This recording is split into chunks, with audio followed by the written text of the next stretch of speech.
everything right according to how, the church's teachings, and yet I wasn't happy and I wasn't satisfied.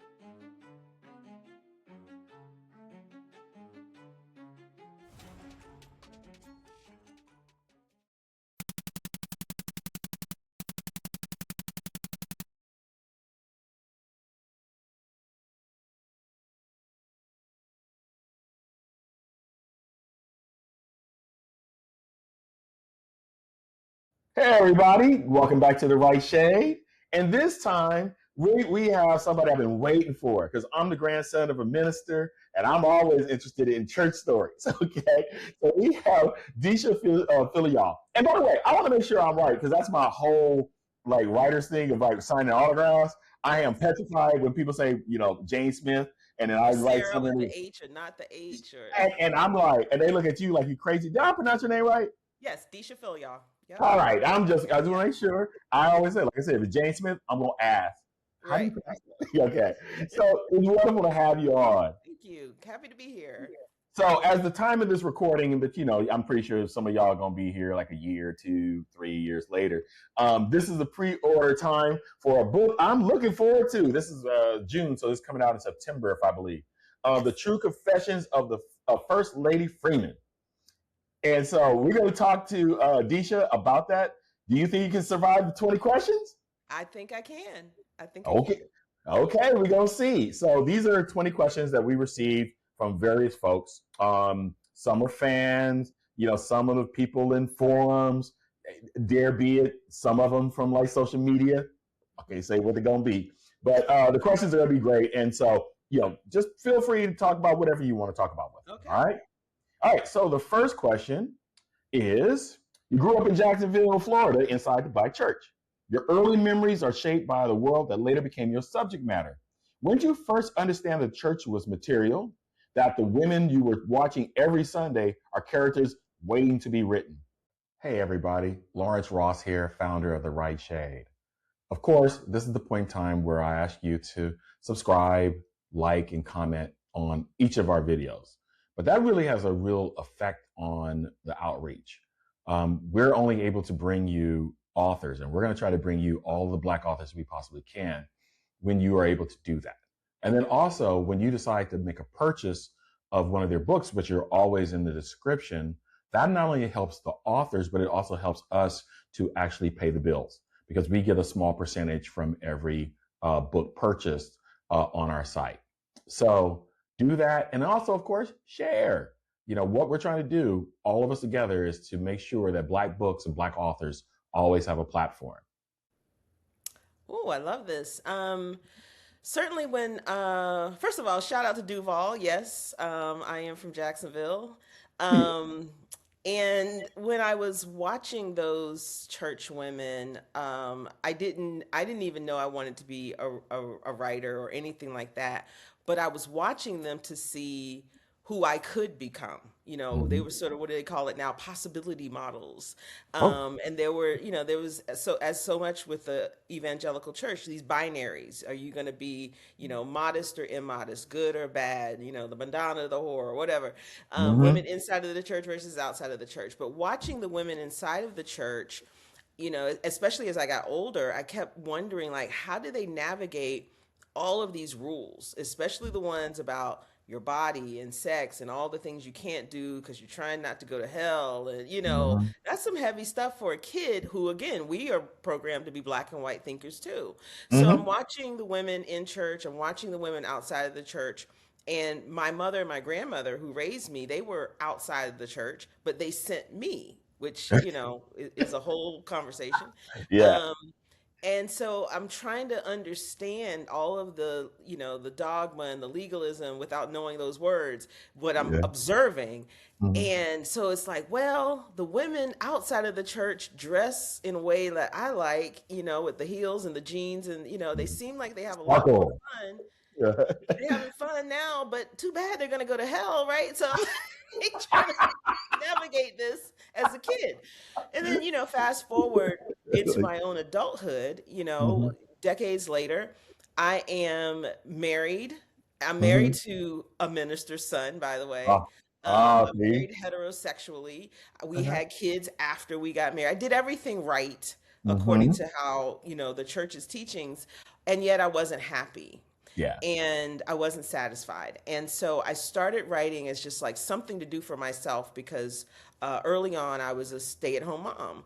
Yeah. And writing was like a little escape for me mentally and emotionally and creatively.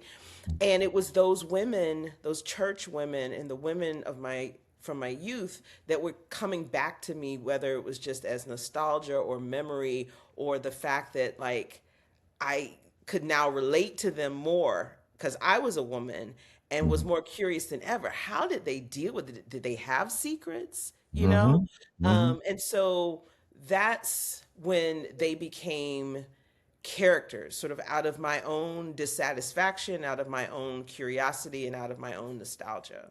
It's funny because I noticed that as a kid myself, and I grew Hmm. up in a family of like extended, church folks. Hmm. And one of the things I realized, and I credit it for me being a writer, is because it was much more fun to hang with the church women while Yeah, they were cooking. Because the guys at the time, this is the 1970s, they would just yeah, be stoics. They just yeah, sit there, watch the game, and they be stoics, and uh, yeah, great run. And I was like, that's boring. But right. what was interesting was the subtext that church ladies would use because gossip is a sin. Hmm. A subtext in terms of gossip is not a sin. So my grandmother would always say stuff. I'm not saying that she's loose, but she's very well known in the first row of the pews, stuff like that, They and come everybody in would that laugh. concern, or I'm gonna pray for her, or God Yes, told me. But God ain't tell you about the pedophile, though. nobody. Everybody's It's like, everybody's it's a bridge too far. But it was funny. But it was funny. But the same reason why you're a self examination. mm-hmm, I began thinking about the box. My own personal story, the mm-hmm, box that these women were put in.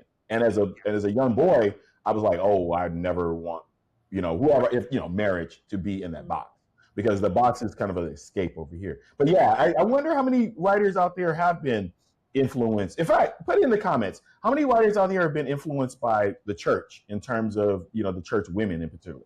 Yeah, that's wonderful. All right, question number two. Secret Lives of Church Ladies was published by West Virginia University Press, a small university press, and Sid went on to look at let's come on let's tell people about you. Went on to win the Penn Faulkner, the Story Prize, the LA Times First Fiction Award. It was a National Book Award finalist. By the way, congrats on all Thank these things. you, thank you. You worried before publication that a book that was unapologetically black might struggle to find a publisher, and that is sometimes true. Right. What did that reception tell you about who's actually out there waiting to read? So it was still a struggle because every other publisher that my agent submitted Church Ladies to said no. So the Yeah. only offer I got was from West Virginia University Press. And so there was that reality versus how the book was actually received, Mhm. as measured, in part by the awards, which I absolutely appreciate. Mhm. But even more meaningful to me is hearing from people who had, as you just asked for the previous question, who had grown up in the church or Mhm. grown up in some sort of environment that taught them that there was this one way to be and it was all but killing them, or Mhm. had been part of spiritual or religious abuse or the hypocrisy or the gender double standards. And so it taught me a lot about publishing. Like Yeah. there's what the publishers want and who they think Mhm. the market is. Then Yeah. there's the actual market, Yeah. and that publishing is a business, and there can be these kinds of disconnects. And it Mhm. also taught me that it reminded me, I think I already knew, that this business is not a meritocracy, that there's No. so many factors that we cannot control for. And so while I and am thankful for the awards, those sort of external validators are driven by so many factors. There are Mhm. so many there are more wonderful books that haven't won awards than there are books that have won awards, just Right. because, if nothing else, a numbers game. And so I understood a lot more about how this business works. There is no, this is the most deserving or this is the best. It's as chose by this group of people at this particular time under these circumstances. So what I took away was that if I was going to succeed in this business, it was one, defining that success on my own terms, Hmm. and that for me, and maybe as a Virgo, I needed to be things I can control, right? I Right. can't control the awards or what publisher wants it or doesn't, but what I can do is write the best story I can. What I can do is be joyful in the process, even if it's I'm writing hard, difficult things, but like, damn, I get to do this. Like, this is my job, Mhm. you Yeah. know? Yeah. I get to write these stories about women and girls whose voices, you know, people keep trying to call marginalized and pushed to the margins. I'm going to center them, and I get to do that. And the winning the awards has given me a measure of power that allows me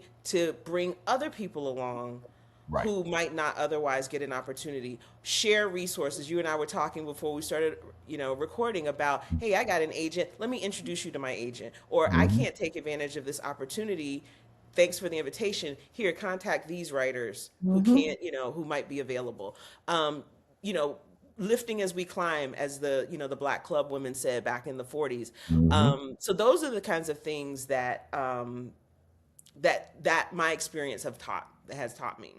Yeah, I mean, one of the things I think being a writer is a little bit contradictory in some time, Hmm. because in some ways you're solitary in terms of you're taking your universe, you're taking a thought, creating a Hmm. universe, and you're doing all this work. Sometimes you may have writers group and things like that, but it's still Hmm. solitary. Yeah. But the realities of this whole situation is that this is a collaboration. This is a Right. collaboration between other authors. It's a collaboration between other people. Um, and oftentimes, I don't know if this is what you've seen. Like you said, all the other words are outside validators. I'm, Hmm. I'm always a little look a little scant when I see people talking too much about bestsellers, Yeah. because I'm thinking to myself, is that your goal, or is your goal to have an impact in the writing in which you're Right. doing? And Right. is that same your same kind of position or thought process? Yeah, I mean, cause for me to get, like I celebrated today, I got a starred review, or Yeah. and it would be nice to have the book be a bestseller, not because that's what's going to make me feel successful, but those Mhm. are the markers that give you the power and the cachet to do more, to Mhm. survive in this business, and to bring other people along. And Yeah. so I live by what Toni Morrison said, which is the whole purpose of having power is to empower someone else. Mhm. So if I get a bestseller, hit the bestseller list or whatever, that's going to help me have some longevity in this business. It Mhm. means that. And it also means that I'm going to get more influence and opportunities that I can then share with writers who are my peers and writers who are emerging as well. So that's what those markers are for. Mhm. But I know for other writers, and it's no judgment, that's how they kind of goal set, which is I'm writing this book and I am claiming it that this is Yeah. going to be a bestseller. Yeah. That's never been me Yeah. because, again, I think too Virgo, too practical. Like, I don't control that. Yeah. Yeah. We don't even know what's in the secret sauce of the bestseller. Like, the New York Yeah. Times is a little cryptic. We know it's certain book sales reported by certain booksellers, and then some Yeah. other stuff we don't know about. And then you can buy a bunch of books and get on the list, and they'll put an asterisk behind it. Like, Mhm. that's you lost me. You Yeah. lost me. So If if you I make it, great, but it's not. I know that I can't will that to happen. I folks going can't will out, it. folks going out in the city, walking to the bookstores. Are y'all a reporting bookstore? Yes. Yeah, Are and y'all, because here we are so naive. Like, I thought it was that you sold a lot of books. oh, no, no, No, no. it's No, the you need to number sell a you lot of books sell and in the right who, places. where were they sold, and did they report? And then there's still that piece that we still don't know that's proprietary. Hmm. And just as an explanation for those of you who are not writers or maybe authors or maybe new authors and don't understand, Mhm. when a bestseller list is created, say let's say the Atlanta Journal Constitution or the New York Times or LA Times, what they will do, let's say for the LA Times, right? what they will do is, say, for example, my book. Okay, I'll say I'm just going to use my book, The Divine Nine. When I first did my book for The Divine Nine, there were X amount of black bookstores around. Hmm. But I knew that the one bookstore that was actually a reporting bookstore, meaning that they reported their sales as part of a survey to the LA Times, was S1 Books, which is pretty much a classic bookstore. But at the exact same time, they just don't stick with that. They want to see whether or not you have some width and breadth, just like Amazon's algorithm gives you a numbers based upon book sales over a period of time. And so what happened was there used to be a restaurant in LA called Aunt Kizzy's Back Porch. And on Hmm. Sundays after church, folks would go to Aunt Kizzy's Back Porch and there's a Barnes and Noble. And I thought, oh, did you miss my signing? Go get it from the Barnes and Noble over there. I knew that was a reporting bookstore. So when LA Times comes out and says what's selling, they know S1 is going to have black books, so they may discount that. But if it's selling over at Barnes and Noble in the white community, now suddenly, bingo bongo, LA Times bestseller. But it also presents a bunch of hurdles, Right. also, because there are bookstores who will say, we don't want to have you there, which is the things that we don't really recognize are hurdles beyond just the talent that you have, the writing that you have in your book. But that's a different thing. Let's go on to the next question. The True Confessions of First Lady Freeman, which, by the way, is coming out in September. If you're watching it now in June, buy the book. The book is in the links. Buy the book. We buy books at the right shade. We want to make sure Deesha's out there. I told you every video, we want Deesha out there in Jamaica drinking a nice cocktail with a nice little umbrella in it due to royalties. Okay? Please. I know we're going to happen, right? It's forthcoming from Mariner Books, a seven-figure. I don't like talking about people, but get seven figures. Let's stun on them a little bit. Deal with HarperCollins. The novel follows the leader of a large church and is described as a satire. This I'm very interested in. What does satire let you do with the Black church that the interior emotional realism of your short stories could not? I think they're not mutually exclusive. Mm-hmm. But I can tell you one of the things that I appreciated about the book being, pursuing satire was when we were 2020, when we were all in the house and doing Zoom workshops. And I did a workshop with my friend, the writer Rihanna Milcar Scott. Mm-hmm. Yeah. Um, and it was a workshop on writing satire, which I had never done before, but I love reading satire. And so, I'm thinking about Paul Beatty's The Sellout Right. and Fran Ross's Oreo, the first satirical novel by a black woman written in I think the 70s.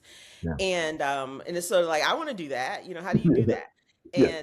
And so one of the things Rion taught us, he shared this quote from George Saunders, and he said, Saunders said something like, if you have to love to some degree the thing that you're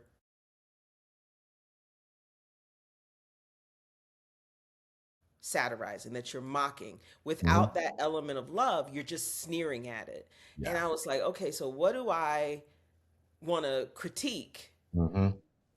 But that I do have love for. And that's the black church and the people in it and the history and the legacy and those things, the good parts, Right.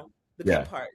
Yeah. I still understand why the church means so much to so many people I consider good people. I also know the harm that the church has done, but I can't really critique it without that element of love because it is just sneering, and I'm not interested in sneering at the black church, but I am interested in critiquing it, holding it accountable, and hoping for a healing and some um, atoning conversations around the harm that the church has done and continues to do. And so when before I decided to make the novel satirical, because I've been Mm-hmm. working, it's taken me 20 years to get this novel out. By the Oh, time I it comes know out that. in I know that life. 2020, you know what I mean. And Uh-huh. so it was very much on the nose. And initially, my main character, who is a pastor's wife, she hated everything about being a pastor's wife because Right. I would hate everything about it. But when I allowed her to be herself, then Yeah. she kind of embraced it. And then, Mm. of course, my job as a novelist is to just tear it all down, take Right. away from her the thing that she's loving and wants the most. Mm-hmm. And so initially, when she hated being a pastor's wife, it was kind of navel gazing, woe is me sort of thing. And then I made her kind of love it. and I allowed the character to become not me, and I just couldn't like really relate, because she Yeah. loves the trappings and all that stuff. Mhm. But when I came at it through the stuff that she loved, and it was, the sort of the fashion and the pomp and the pageantry, which Uh-huh. is, that's the Black church, the Right. performance, the all of that. Mhm. And I'm thinking about this idea of satire as, you put whatever the thing is on steroids, is over the Right. top. Yes. What if she was actually in a pageant for middle-aged pastors' wives? That'd be And dope. that becomes the thing she wants more than anything, to win that pageant, and in the process win over the other first ladies who haven't accepted her because she's not one of them. She came from the wrong side of the track. She's younger than the pastor by 15 years. Her mother was a single unwed mother, so she doesn't belong. But if she Hmm. wins this pageant, she believes that's the thing that's going to make them, accept her. Hmm. So once I put the pageant in there, which is not a real thing, people have Yeah, of asked course. me if it's a real thing. It's not a real No, thing. no, It no. was like, now I can do anything. I'm Yeah. just like a kid in the candy store. I'm wilding out. She's wilding out, and I'm having fun doing it, vicariously through her. And at the same time, getting back to this question, I'm doing all of that, but there's still that interior emotional realism. I like the framing of that, Mhm. because we're dealing with someone who's insecure Right. about her background Right. and her place in the world, and so she's motivated by this desire to be accepted and to belong. She's people pleasing, and it Right. has cost her something. It has Hmm. cost her her best friend, and Right. so, she lost that. There's a lot of grief that she's dealing with. That her mother, who was a teenager when she was born, she Right. died, and Yeah. then sort of secrets around her mother's death come back to the surface. And so, she's being asked by the men of the church, including her husband, to be untrue to herself, to protect these men, to protect the legacy. So she's dealing with a lot in Yeah. terms Yeah, I of could the tell. realism, but we laughing at the same time, right? So Yeah. that's that, so you're gonna laugh, you're gonna get mad, you're gonna be cussing, all of that. It's brave to choose satire. Now, it's funny because I have a story that I always go back and forth. Mm-hmm. I think it's funny as hell, Mm-hmm. but I look at it and I go, "Ooh, we're living in a world in which, in particularly in social media, where we kind of lost the art of criticism, and Mm-hmm. so Yes. and the art of nuance. And Mm-hmm. so, do you fear any of that in terms of like whether or not, say, for example, and you can't project your readers, Mm-hmm. but do you fear a little bit that people may miss something, or you think that you the craft that you did, like you said, made it Mm-hmm. so over the top that only the ridiculous would actually think that this was Yeah. something, you know?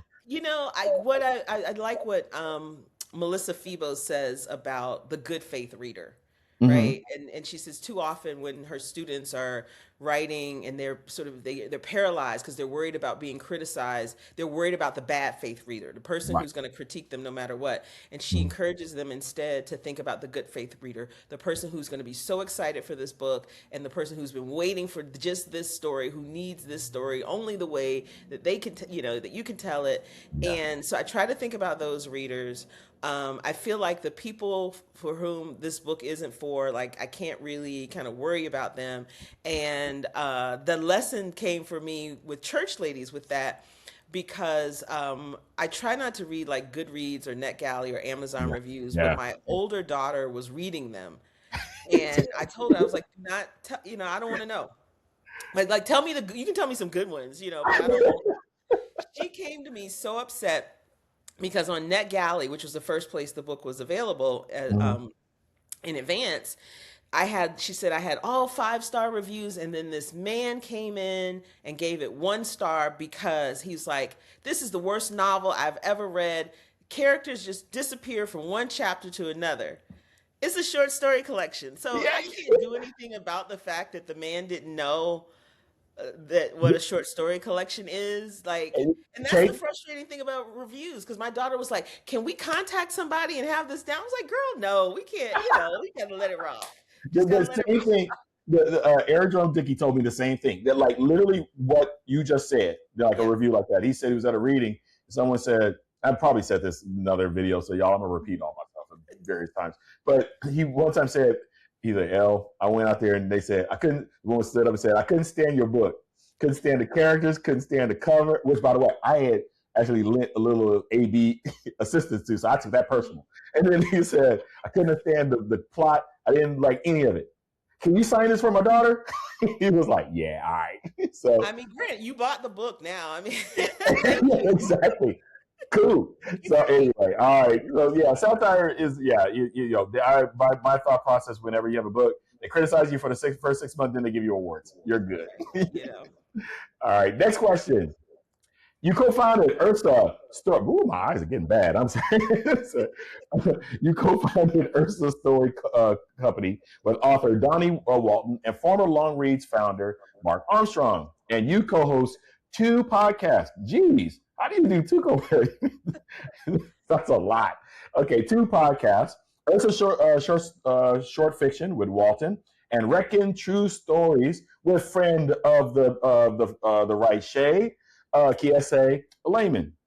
You said it's more critical than ever to build our own communities and platforms outside the traditional gatekeepers. What did the traditional gatekeepers do or fail to do that made building your own the only option that made sense? So, one of the things is, this back to that question of audience and what do Mm-hmm. readers actually want. And so, Mm-hmm. Ursa's short fiction, as implied by the name, is devoted to short stories. Mm-hmm. And short stories are, the redheaded stepchildren of, the literary world. Mm-hmm. Writers are told all the time, no, but you can't, your first book can't be a short story collection. Well, guess what? There's always exceptions to True. these rules. And Mm-hmm. so for us, to create a podcast that was devoted solely to short stories. So we're going to amplify them and we're going to give them the platform and the prestige that they deserve right there alongside novels. Nothing one doesn't have to be better than the other. They can coexist. They Yeah. do different things. They serve different purposes, Mm-hmm. It's Yeah. just one more canvas, Mm-hmm. to do this work.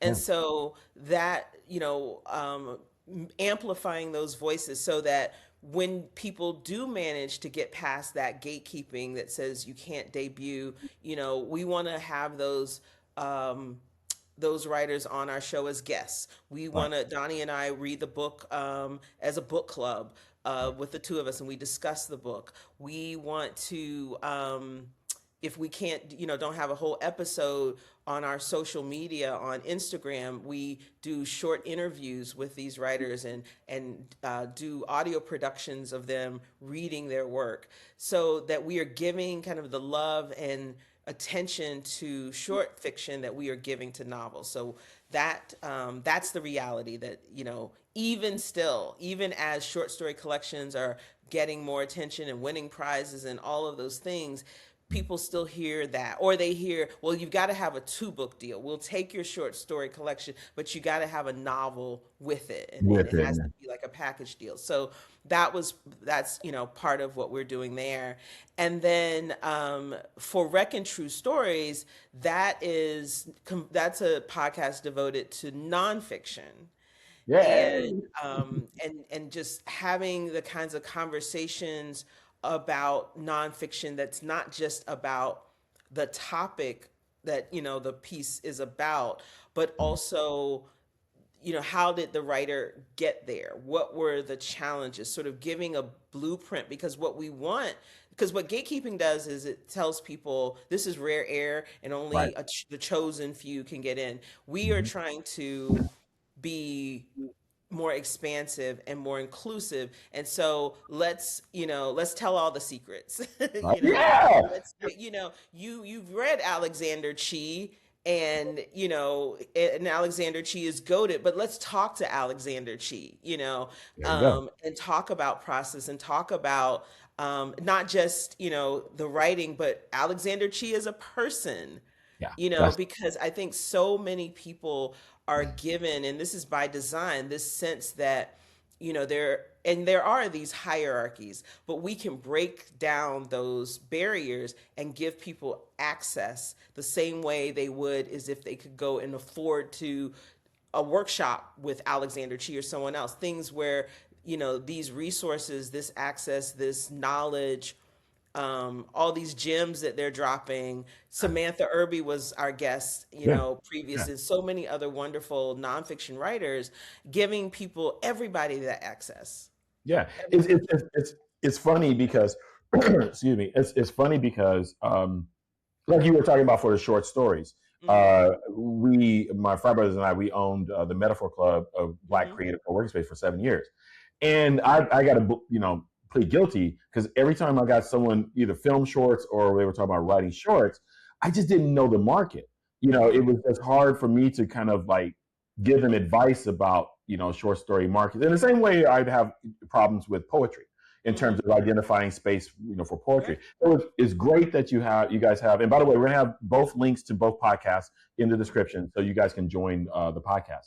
But it's Yep. one of those things where I've been in this 30 years, and for you to articulate that, I'm glad because now I'm gonna send them all to y'all podcasts Thank you. for short stories. And we're on hiatus right now because guess what? All this costs money. Yeah, That's the other tension is you want to make things accessible, but you have to pay the people who do the work, right? yeah, And so Donnie and Kiese and I, if there was like Morrison said, if all the publishers disappeared overnight, she'd still write. Like we're willing to do this as a labor of love, but we insist that the people who are editing, working on the sound, running the social media, like all the people who are behind the scenes doing the work to make us look and sound good, we got to pay them.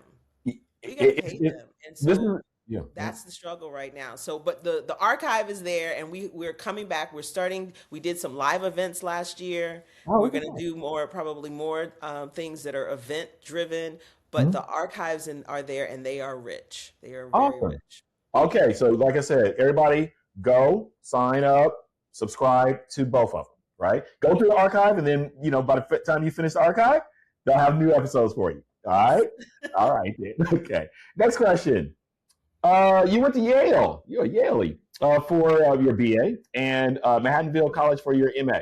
You also spent years working corporate jobs, like a lot, before publishing your debut at 49. Is that I didn't put that in there.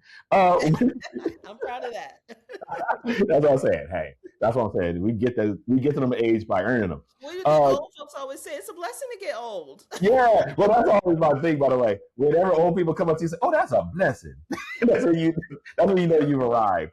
Uh, Yes. what did the long route to the page give you that arriving early would not have? That's a, Yes. And I would add here too, I had corporate jobs very, very briefly, but it was mostly freelancing Mhm. during, those many years.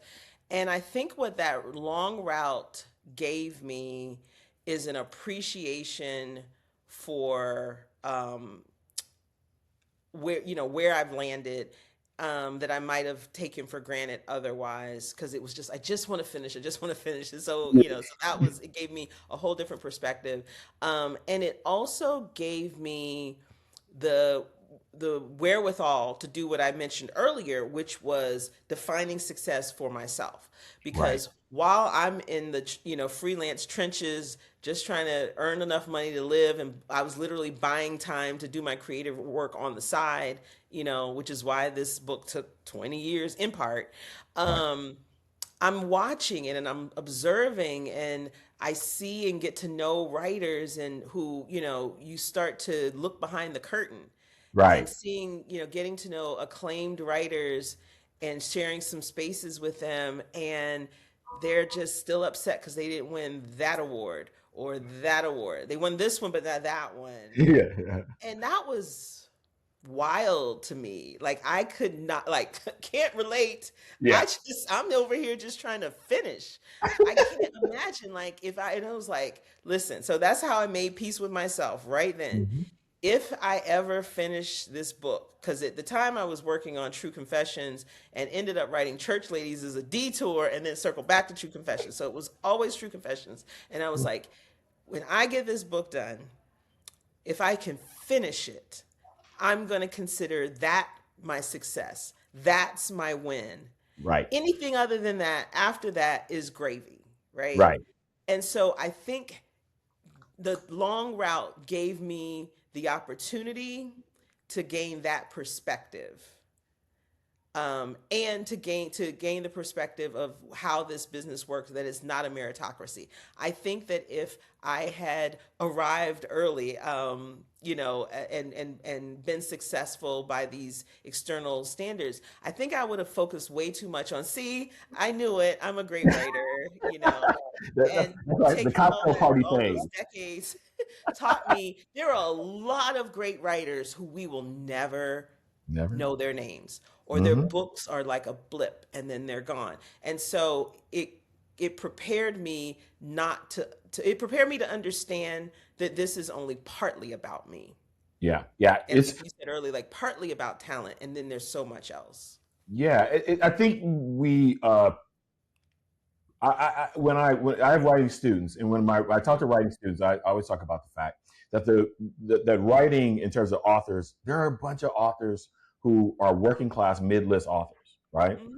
And I consider myself a mid-list author. Doesn't matter that it made bestseller lists or whatever. I consider Hmm. myself a mid-list author. My agent hates me when I say that, but I don't care. It's because it's a width and breadth of what I want to say over my lifetime.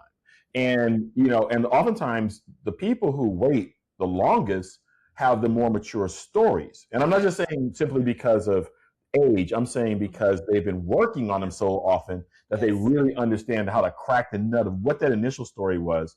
And then they Hmm. start, oh, wait, like you said, here, your first one was on the nose. Now here's all the layers that I missed. And that just, gets you all the awards, but you're not, the awards aren't your end. They're Right. just the means, to, recognition of all the work you did. And Yeah. that has to be satisfying.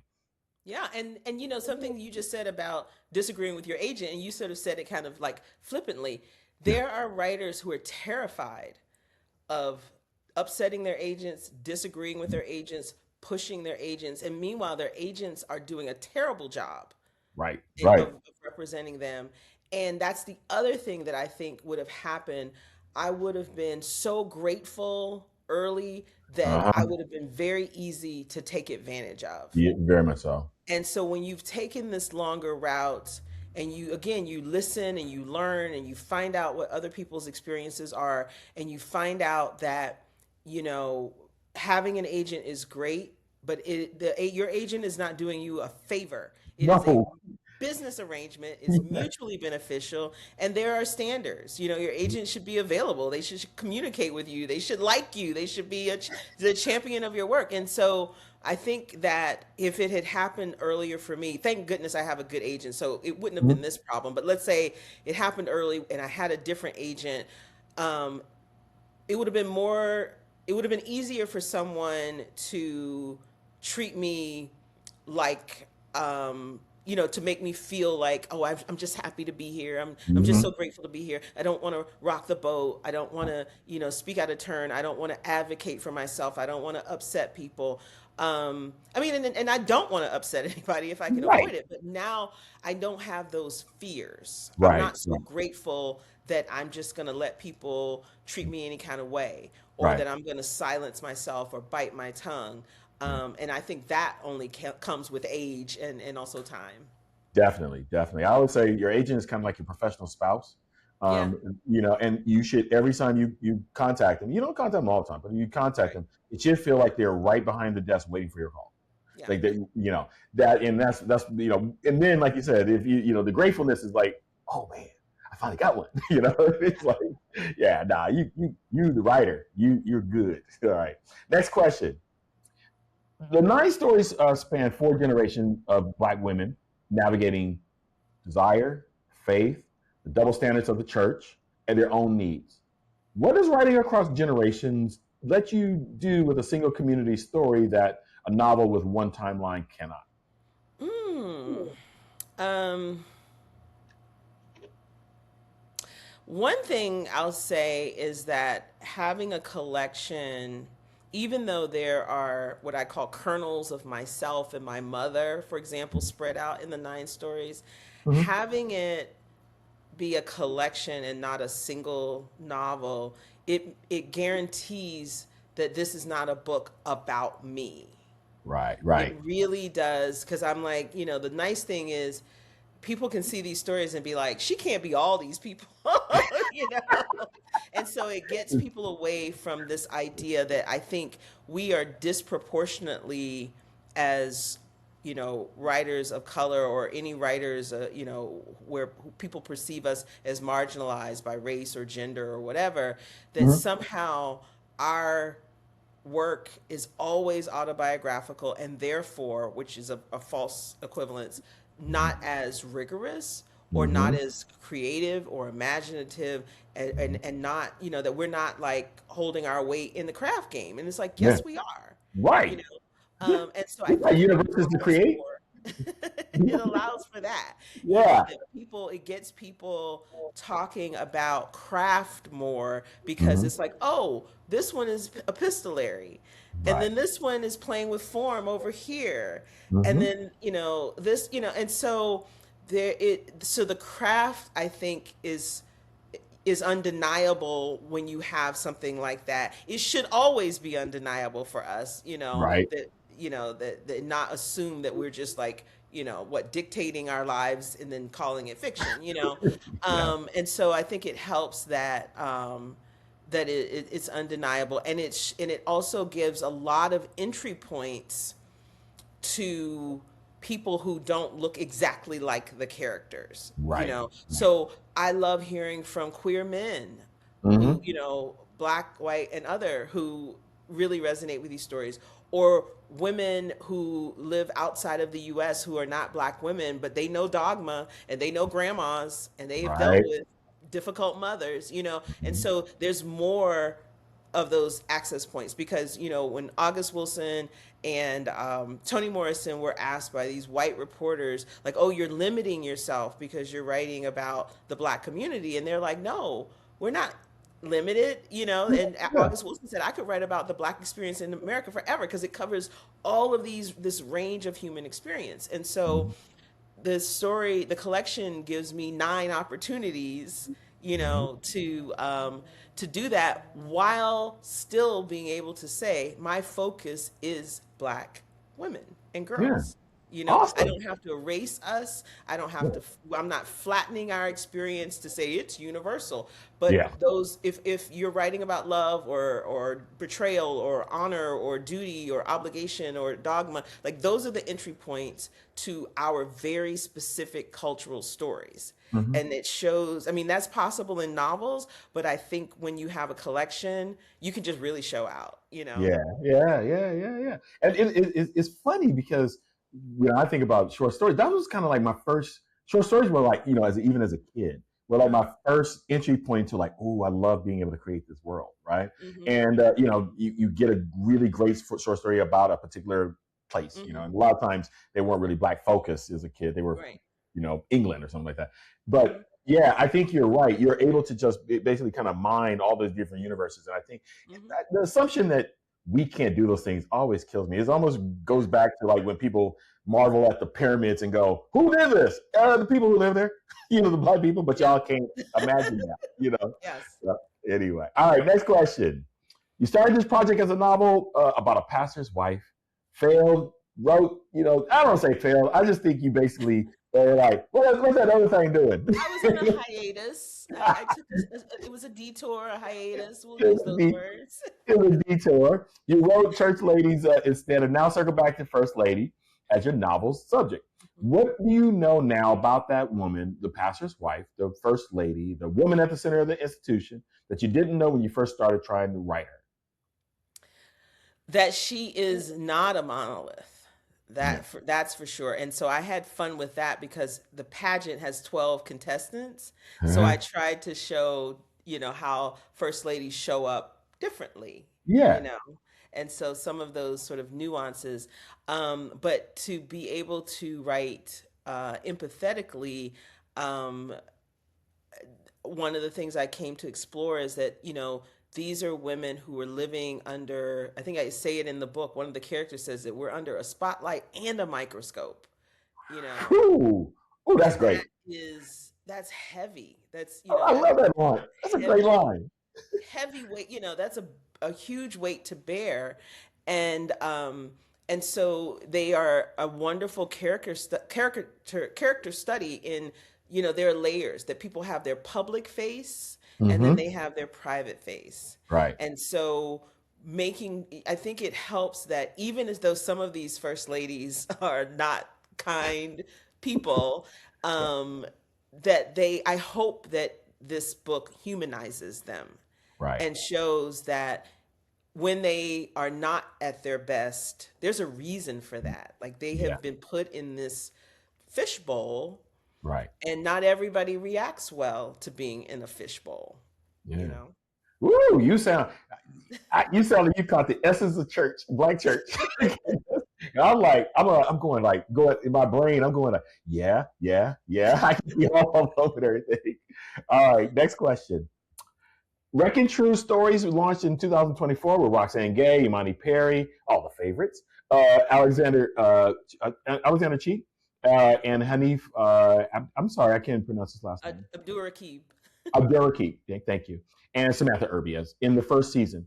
You and Kiese Lehman have said these conversations. Oh my gosh, let me start over. Okay, God help me. Edit that out, Dwight.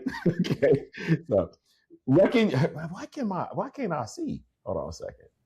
Let me adjust my thing. We can take care of that in editing. I always say Okay. I'm better with my fingers than I I love am. that we have editing at our disposal. Thank God my frat brother Dwight, he's doing this for me. Wrecking True Stories launched in 2024 with Roxane Gay, Imani Perry, Alexander Chi, Hanif, and you can tell me his that last name again. Abdur Rakib. Thank you, Adela Keep. I'll get it next time. And Samantha Irby in the first season. You and Kiese Lehman have said that these conversations were already have been had on the telephone. What happens to a private conversation between two writers when you decide to put it in front of an audience, and what survives and what has to change? Um, you know, I think the only thing that changes is that, Kiese and I, of course, are going to protect things that, um, that there are in confidence, Right. right? Because we're taking things from private to public, but not everything that is, private is to be taken out of, the confidence. We talk, me and Kiese and Robert Jones, we talk about the cone of silence, you know, and That's a reference so for us. we know that like anything that's been under that cone of silence, either we're not talking about it at all in front of an audience, or we're talking about it in vague enough terms, or we changing the names or whatever. So I think that's the main thing that's changed. But I love, again, taking it to an audience because we are trying to like put people on. Right. We are trying to make what is an intentionally opaque process and multiple paths, make that transparent and more accessible for people. Mm-hmm. And so I also feel like when Kiese and I talk in public the way we do in private, it's a show, Yeah. and Yeah. so for somebody like myself who is introverted, I You're an love introvert. I am an introvert. I I just don't get that. because I'm gonna tell you, after this, I have another thing that I'm doing around at 4:30. I'm gonna Huh? be sitting on the couch later tonight, just in a like vegging out, because I'm up here, and then it's gonna all just be like, I just Oh, hey. exhausted. Wow. I, But yeah, it's just energy. It's because it's the whole thing about energy, like mhm. being um, performing and Yeah. being on Hmm. it takes energy for introverts, but for extroverts, that's how they gain energy. Right. So by the Right. end of somebody else doing two interviews back to back, they're like, okay, what's next? And they're the life of the party. Meanwhile, I'm, like I said, I'm sitting on my couch watching my new favorite soap opera, Beyond the Gates. Um, I mean, everybody been talking about it. I haven't even got to it yet. yeah. So yeah, so I love that, um because it's helpful to people. I feel Mhm. like we're talking to our folks. I mean, anybody can listen on the conversation, but we know we've heard from people that there's something that we're going to say that we have said that just turns things around, keeps Right. somebody from giving up. It helps Right. somebody to be like, wait a minute, I need a different agent, you know? And so, and we're having fun doing it. Like, fire Yeah. your agent, you know? Because we Yeah. really feel it feels like, we're just cutting up the same way we would like a cookout, but we got this, audience. Awesome. Awesome. Awesome. Yeah, I'm the Kool-Aid man to your walking into the room. I'm the one. My wife and I are extroverts, and my son is an introvert. Oh, And poor baby. we one time we said, poor baby, you ain't never had a chance. No. So yeah. All right, next one. You originally said that you tried to write a novel about a pastor's wife and failed. The failure became nine short stories. Been a hiatus. We're going to go on that. Yes. What does a failed novel look like at the point where you realize the form is wrong? And what was the moment you understood that short fiction was actually the material needed? So it was actually two separate projects, right? So Mhm, The Pastor's Wife and True Confessions was always its own thing. It had a mhm, different name, mhm, a different title. The character's name was different. mhm. And I was stalled there, Yeah. but I was writing these short stories, Hmm. either, prompted by like a call for submissions or just my own curiosity or whatever. I had a couple of short stories lying around that I had been working on. My agent knew about it because I got this agent from my actual first book, which was a co-parenting book, Right. nonfiction, with my Hmm. ex-husband. So I had this agent. She knew I was working on a novel. Um, and we lived in the same city in Pittsburgh, so we would meet periodically because she was going to keep on me about this novel. But I'm Right. also writing these short stories, and she's an editorial agent, so she's Mhm. also reading and editing my short stories. And there were events, public readings. I'm reading these stories, and so when I was stalled on the novel, it was her idea that, hey, maybe these short stories, which has she called them church lady stories. I had not thought of them that way. Hmm. And she saw this sort of through line of Black women, sex, and the Black church. She was like, maybe you could be intentional about those stories Right. and build a collection, and you can always come back to the novel. Um, I knew where my fixation and fascination with church women came from, but I was really thinking of like those projects as two separate projects. Right. And so what finishing Church Ladies did, and like right as I turned it into my publisher the year before it came out, I had a lot more confidence. I had finished something. I was saying like I Yeah. really want to finish something.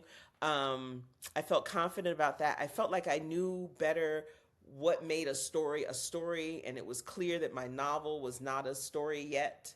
Yeah. And Yeah. so I had more tools when I went back to that novel. Um, but I think what's telling is I've never looked at any of my short stories in the collection and been like, that I can turn into a novel. They just feel like they are what they're supposed to be. They're in the universe and form that they're Yes. supposed to be in.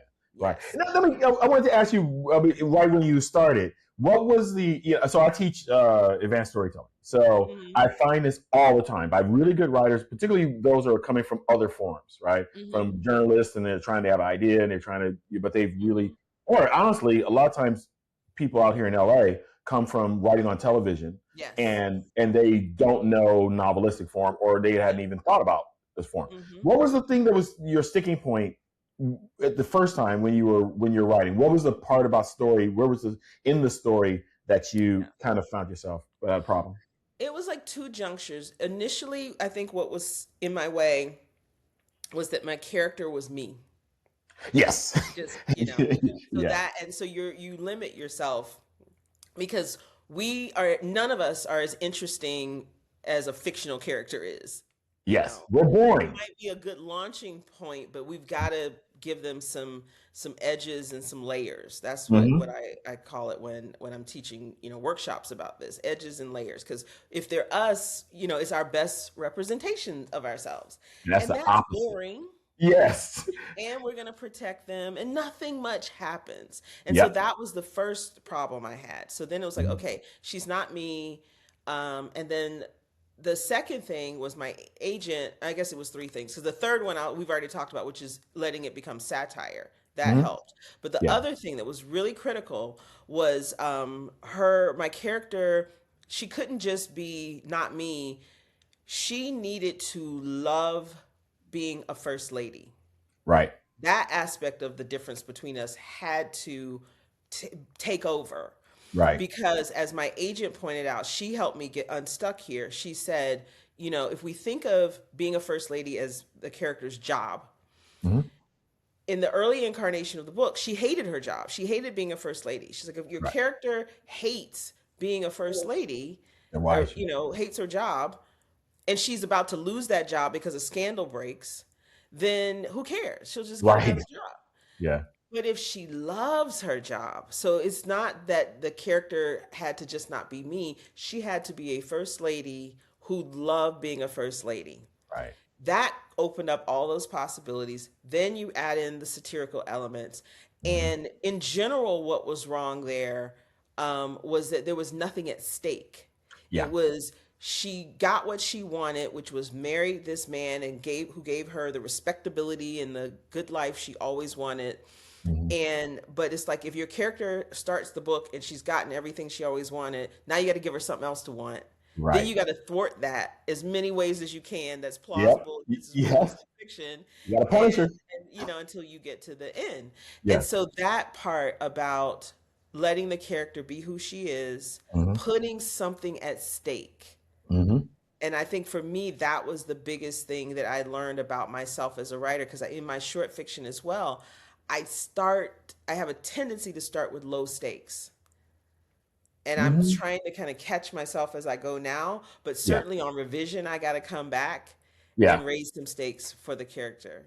It's like a lot of new writers don't realize a lot of writers come to the thing with the stories that happen to their Mhm. lives, and so therefore they'll change the name, but then they'll say that ain't me, and you go, well, what's the character's name? Oh, it's Rose. What's your name?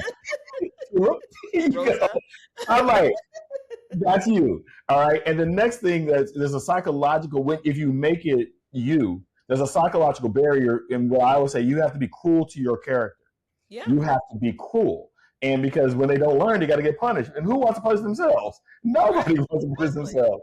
And so eventually it becomes you get stuck Yeah. because you get to a point where you just can't get yourself into a play. Now I have seen it actually work where this is not in.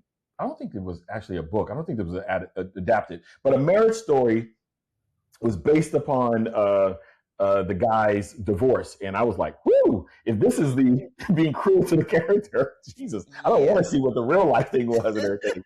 So Exactly. I was like, And I I think that told was my it for wife, me too. I "You said what?" forgot. You just reminded me. In the early incarnation of the story, my character had divorced the pastor and was co-parenting. Because when I started this book, I was divorced and newly co-parenting, and Mm-hmm. someone said to me, "That's kind of boring. You need to put her. I want to see her back in that marriage." And I realized my hesitation was I just left an unhappy marriage myself. I don't want to write about an unhappy marriage, but I Yep. needed to write about a That's flawed where marriage. the Yes, meat is. That's yes, where the yes. meat is. That's it. I So had forgotten about that part. Yep. yeah, that's my point. That's my job. Yeah. All right, next question. Oops, there we go. Okay, the New Yorker called it beguiling. Whenever they say that, beguiling is, that's the 25-cent word over the 10-cent word. Yes. The New Yorker called it beguiling. Kiese called it rigorous as it is pleasurable to read. Roxane Gay called it beautifully crafted. Peru Segal in the New York Times kept loaning out copies. That's my thing. Kept loaning out copies and ordering replacements. That's a win on both ends. Yes. When, you, when you read those words from people about a book that almost didn't find a home, what does that do to you? What do you do with that feeling? Hey, everybody. Lawrence Ross here, founder of The Right Shade. Of course, this is the point in time where I ask you to subscribe, like, and comment on each of our videos. But that really has a real effect on the outreach. We're only able to bring you authors, and we're going to try to bring you all the Black authors we possibly can when you are able to do that. And then also, when you decide to make a purchase of one of their books, which are always in the description, that not only helps the authors, but it also helps us to actually pay the bills, because we get a small percentage from every book purchased on our site. So do that. And also, of course, share. What we're trying to do, all of us together, is to make sure that Black books and Black authors always have a platform. I try to remember that at times when, whether I'm working on a story or there's some other project, Mhm. when I'm like, I remember when this felt impossible. I remember when Mhm. nobody wanted this, Mhm. and it can still have a good outcome. And so Mhm. it's fuel. Yeah, It's yeah, it's absolutely fuel for me to know that unexpected things can happen. yeah, Yeah. yeah. Beautiful, beautiful. Next one. Okay, seven-figure deal. Somebody was obviously interested in your advances. Seven-figure deal came after a debut collection published by University Press that most publishers passed on. What is that? What does that arc, small press, massive awards, seven-figure novel deal say about the publishing industry and how it actually works, and who it still makes weight? It just shows the fickleness of the publishing industry. That thing where, like, you have to prove yourself, but only certain people have to prove themselves. Um, and it reminds us of that moment before Church Ladies came out. I want to say 2019, What Publishing Paid Me, where we found out that these white debut authors who no one had ever heard of were getting more money than Roxane Gay and Jesmyn Ward and all of these other folks. That that there are that publishing is a, I don't want to say crapshoot, because it's not a crapshoot. It's inconsistent. Yeah, You cannot nail it down. right, And so the best thing you can do is try to do your best work and not let how you feel about yourself and your work be tied to the whims of publishing. right, That right. you're going to get buffeted about Mm-hmm. in this industry, and that there are no guarantees. I remember reading an essay from a woman who had gotten a really nice six-figure deal, Mm-hmm. and she wrote this essay saying it was like a warning, like, hey, this is not like a job Right. where, when you go for, the more you work, you get a raise, or when you go to, if you're going to leave one job, you definitely want to be making as much or more than what you're walking away from. She's like, publishing doesn't work that way. Mm-hmm. Yeah. um, and she thought it did. So she got a six-figure deal. She and her husband moved with their child from one part of New York to a more expensive part, put their Oh, child yeah. in private school, because she Oh, just knew that the next book deal was going to be at least that much. oh. Right. No. So you understand. So you feel her pain when the realization came, because her book didn't sell the way that her publisher wanted it to, or the way the industry considers well, right? Mm-hmm. Yeah. Then her next advance reflected that. Yeah. Yeah. That's the reality. And so I know that, you know, everything that's happened so far is not a predictor of what's going to happen next for me. Right. I Right. that is what it says to me about publishing, that I'm enjoying my moment. I hope to have And other moments. I may not have other moments. And that's hard for a Virgo to live in the moment. My I'm goodness. gonna say I'm a Pisces. I'm gonna say that you're gonna have more moments like this. Thank you. See, I'm see, I not. love my Pisces friends. Y'all are just like, it's gonna be amazing, and We are I'm just literally the like, most. We're the most optimistic people on in the face of this earth. Okay. we need y'all. We really need y'all, because we be sitting in the trenches with a spreadsheet. Like, I don't know. I don't Well, know. I'm married to a Scorpio. She's like, this world about to end tomorrow anyway. so, so no, it's one of those things where oftentimes, I blame the movies for how Mhm. they depict writers, right? Oh my God, yes. Yeah, and every book signing has Salman Rushdie over on the side and champagne, and and the Yes. head of the publisher, is there to ting, ting, ting, ting, and, give you a Yes. thing. This is the fantasy that folks have. And I remember, a friend of mine who actually had his book published before me, right? And I gone to Hmm. Berkeley with him, and he was absolutely a godsend back before you could really get any information. This is kind of the reason why I Hmm. do this, is to Hmm. give the information in the same way I got it. And he said, "Yeah, I'm leaving my job." And I was like, I don't think that's a Oh. good thing. And and he left the job, but he went back and found that job. And his book did well. And in fact, it's a Hmm. great book. I'll maybe tell some people later on so I can disconnect it from this story. But it's a great book. But I always tell people, keep your job, or have some auxiliary job, Yeah. connected to it. This is writing is a very, like you said, it can be this and that within the Hmm. same Yep. year, so. Yep. But anyway, but we gonna put this in the world. You get more of these, because I Okay. want to be invited. I receive that. I will receive that. I just want to be invited on whatever vacation y'all go. So I'm putting my stake in right now. So, all right, next question. All right, your winnings is starting to get to me now. Not because you're winnings, because I can't pronounce half these things. You Kimbilio. are a Kimbilio. Kimbilio Fellow, a Baldwin for the Arts Fellow, a United States Artist Fellow. Which fellowship? Look at that. The actual community of writers that comes with it, not just the funding, giving your work. That's a lot. Given your work, that's solitary writing could not. Basically, Um, which community of writers do you like the most? Basically. yeah. So, well, you know what? I'm just honored to be Baldwin for the Arts Fellow, but that's one where, as of now, or that might be changing in the future. But like when I went, I was there by myself. And so, but it means a lot to be in a cohort, be a part of a cohort that has been recognized by Jacqueline Woodson, and Yeah. and so that means a lot to me. Right. Same with United States Artists. It's not a gathering. We're going to be gathering this year and next year. You pick one that you want to go to, and it's like a day of workshop and learning and Mhm. community, and then presumably we'll remain connected after that.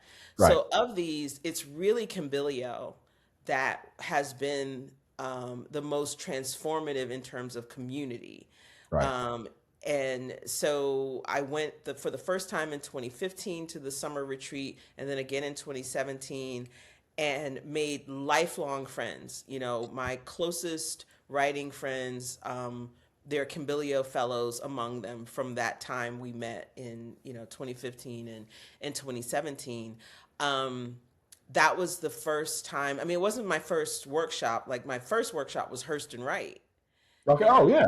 and that also was transformative for me. But in terms of building community, it was Cambilio. And so not only do I have those friendships, but these are people who, we read each other's writing, give feedback. There are people who are editors in places where they can connect me with somebody, or I can pitch to them or submit to them. Or now it's at the point where I can send my mentees to them, and Yeah. so Oh, that's that awesome. aspect of that ripple effect in community. And also, Cambilio as an organization, every year there's a new crop of, I want to say, about 25 to 30 new fellows. So the fellowship just keeps growing. And you're like, oh, I know that writer, or that used to be my mentee, or, so encouraging people to apply to Cambilio. And then Cambilio has a reading series, it has a national book prize. Oh, nice. We do. We're in conversation with each other. So at AWP, we had 5 of us do a reading one night. When I go on my book tour, when I go to St. Louis, I Hmm. asked David Haynes, who founded Kimbilio, to be my partner, my conversation partner. Ah, So it's just, that one is just, it just ripple and ripple and ripple in terms of the reach and the impact of community. awesome. Awesome. Next question. Okay. You left Jacksonville in 1989. Didn't return to live in the South until the Gresham Writer in Residence at the University of Mississippi in 2022. What did coming back to the South after 30 years reveal about your own writing and about the distance it had given you and what it had cost? Well, I can say what it revealed. The first thing it revealed is that there are many Souths, That's what I'm gonna say. right? Yes, that's what I'm Mississippi South was different than Florida. And then Jasmine and Kiese will tell you there are multiple Mississippis. And Yep. as a Floridian, I will tell you that Miami is like four different places. I mean, not Yep. Miami, I'm in Miami. Florida. That Florida is like four different places. You got the Panhandle, you got North Florida, where I'm from, you got Central Florida, and you got South Florida. So the South, as we call it, is a much more diverse place Mm-hmm. than I think most people realize, including myself. So, other than living and growing up in Florida, I had not lived in the South. And so it was a totally different experience. It didn't feel like coming home. Right. You know, um, I think for me, I realized that home to me is Black people. Right. So wherever they are in the country, that's going to be home for me. Right. And I, unfortunately, Mississippi was the very first place, and I, at my big age, I was 50 something then. I was 51 then when I was in Mississippi. It was the first time I was racially profiled, and it was by some young Black women at a convenience store. What the hell is going on? And So, yeah. And I've so, been to Oxford. yeah, yeah. So that was wild. That was like my second day in town, too. So that was a trip. And so culturally, it's Mississippi, but then Oxford is its own thing, too, Yep. with Ole Miss and that sorority fraternity,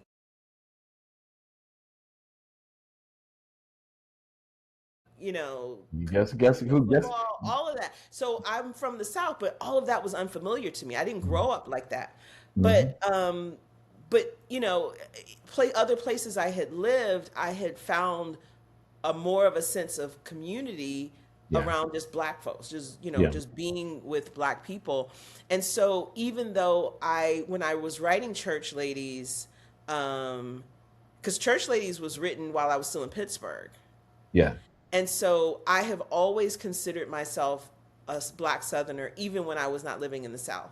Right. Right. And so the the the outside of the physical location of where I am might give me some additional fodder, Mm-hmm. but it doesn't impact sort of the Blackness or the southernness of my work. So I live in Miami right now, and I Mm-hmm. live in a neighborhood in Miami. I just say it's like a community of assholes. It's Brickell. That was a mistake, but whatever. But what that has given me is it gave me an idea for a story that I wrote called Yeah.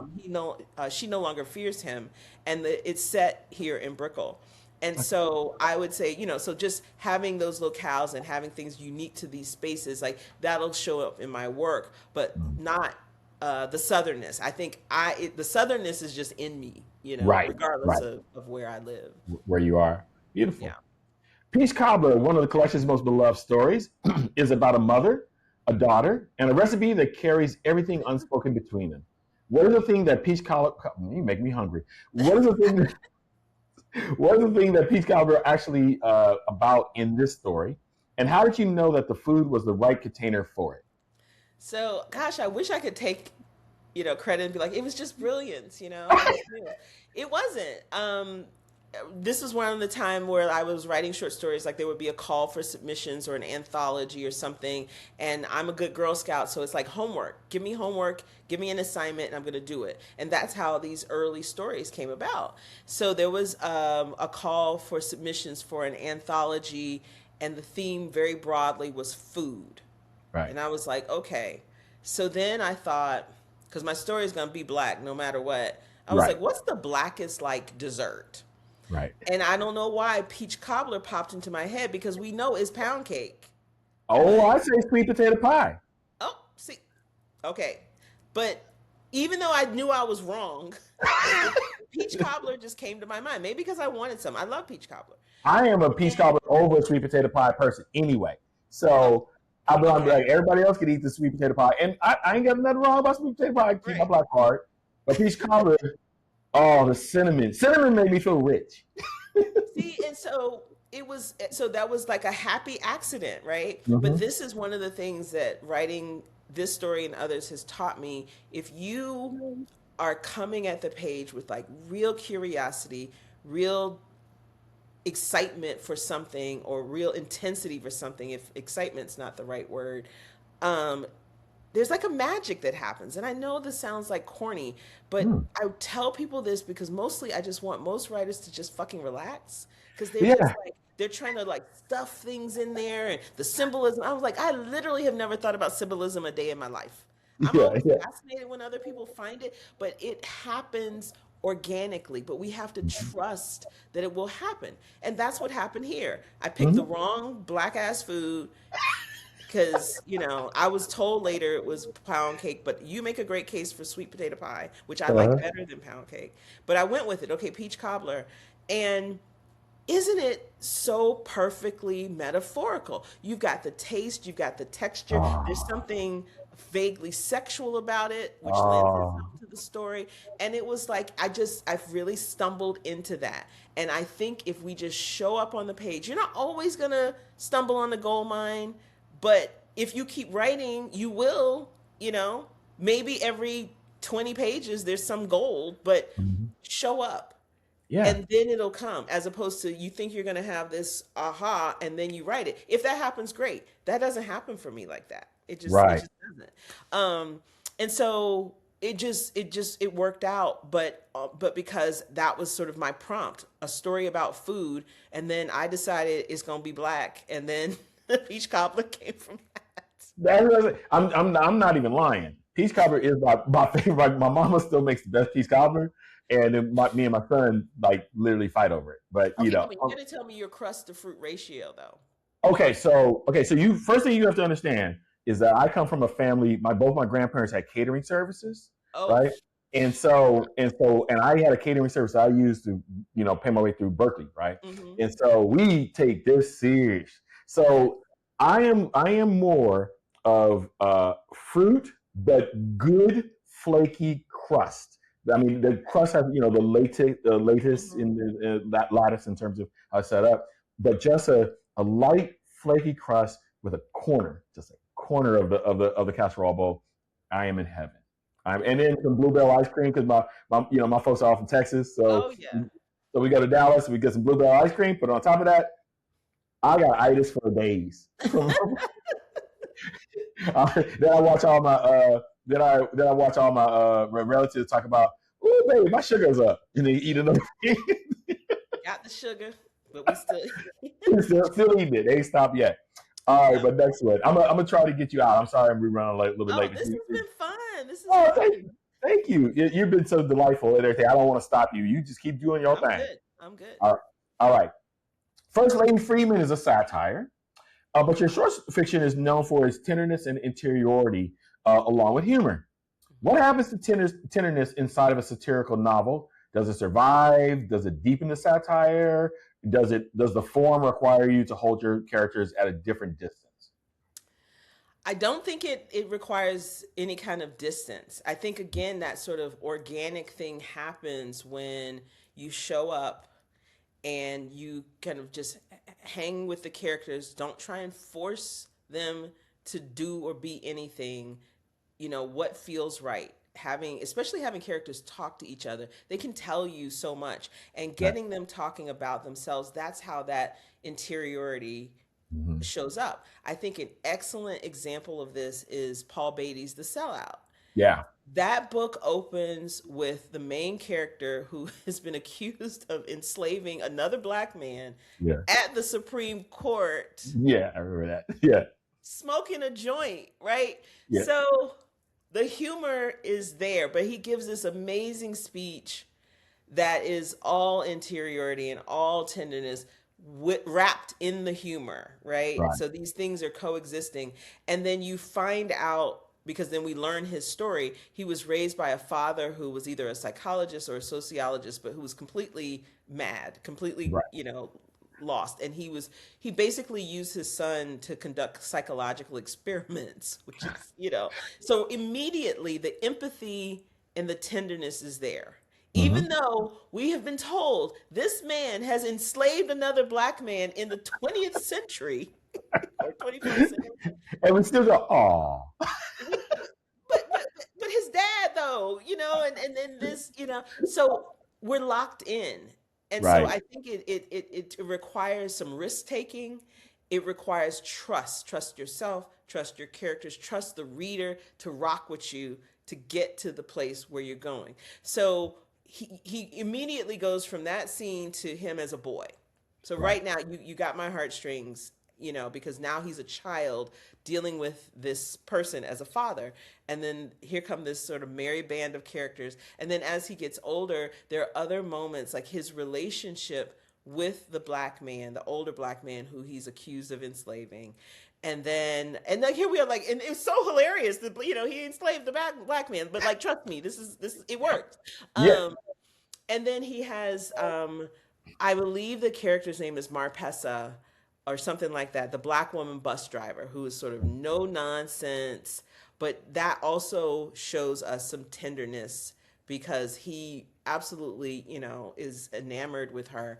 So there are these opportunities, and I think they come naturally when we're writing characters and not caricatures, Yes, yes, yes, yes, yes. and not trying to force a type or whatever. Like there's a character in my novel, Reverend Jetta Lancaster, who is Hmm. our villain. Hmm. And I certainly had Jamal Bryant in mind when I was thinking about Jetta and all his scandals and all of that, and how he's still in the pulpit. Right. um but even with Jetta, who just makes things horrible for everyone involved, there's a moment when my character sees him through all of that. It's not to redeem him, it's Yeah. not to make him empathetic. She's Hmm. like, here's how he's dealing with his grief. Here's how I'm dealing with it. And I feel bad for him because this is what that's doing to him. Right. But after that, it's still fuck Jetta, right? Like, let's make no mistake about it. She still is like, if she could kill him, she would. Right. But she also sees. So I think it's that and also. Like Right. we can Right. have an and also about our characters, Hmm. you know. Yeah, because I always say, the antagonist always believes they're the hero of the story. Right, And right. and so the best antagonists are the ones that you can actually create that moment that you're talking about, where you Mm-hmm. can see the reasons for a Mm-hmm. good example is the Joker, right? Yeah. we, Yeah. we see the Joker get beat. Everything in Yeah. society is Mm-hmm. antisocial against him, and Yeah. I can kind of see how you'll turn out this way, right? Of Doesn't course. mean that you want chaos, but Right. but I understand that type of deal. Right. So that's great that your character, and that's usually, I'm not going to tell the plot, but it was like usually when our protagonists realize that they have the power over, the Mm-hmm. antagonist, right? They recognize what beyond the power and facade of the Mm-hmm. facade, and they recognize what their vulnerabilities are, Yeah. and they realize that they are better, and so they, Yeah.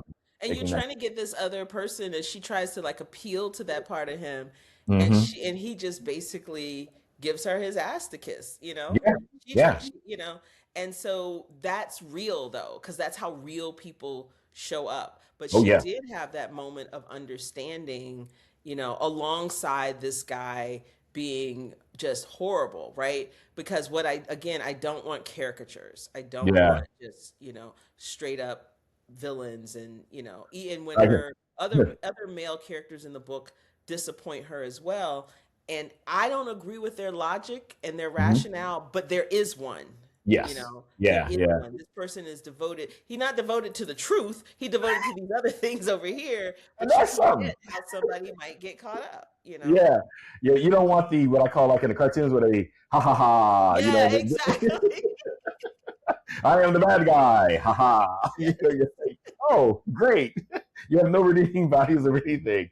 Yeah. Okay, great. We just watch you get beat. All right. Next question. You've written in Bloomberg City Lab that you're ready for a place where Black thriving is by design. Oh, you speak the words. Those words tickle my ear right now. Right. What? What does a city that was designed for thriving look like? And have you found it, or are you still looking for it? I don't know that it even exists, you Yeah. know. I've lived a few places since I wrote that piece when I was leaving Pittsburgh. Obviously it was not Oxford, Mississippi. No.